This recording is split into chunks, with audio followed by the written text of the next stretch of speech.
One of the biggest questions about Brexit, which comes back time and again, is why? Why did David Cameron call the referendum when he didn't have to, and he was in favour of Britain staying in the EU? Well, his Conservative Party had been deeply divided over Europe for years.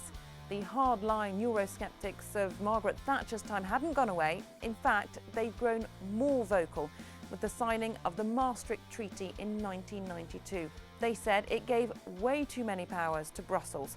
And in the UK Parliament, the Eurosceptics voted against Maastricht a massive 62 times. It really plagued the time in office of former Prime Minister John Major. After a spell in opposition, the Conservatives were back in government in 2010 in a coalition led by the charismatic and modern David Cameron.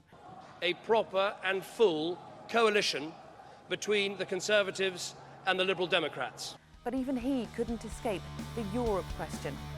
In 2011, 79 of his own MPs defied him and voted for a referendum on Europe.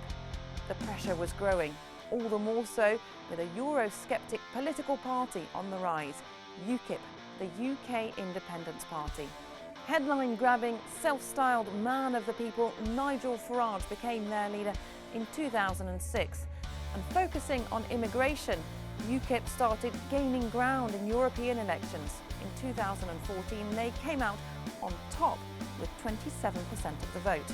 And in a massive humiliation for David Cameron, 2 Conservative MPs defected to UKIP.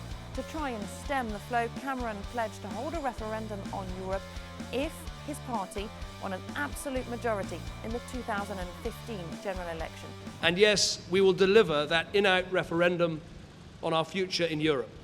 And at the time, that was far from sure. Remember, he was in a coalition government.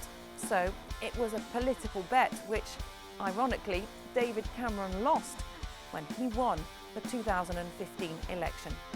Cameron felt bound to carry out that manifesto promise, and he felt confident too. Remember, he'd just won that surprise victory and a referendum on Scottish independence in 2014.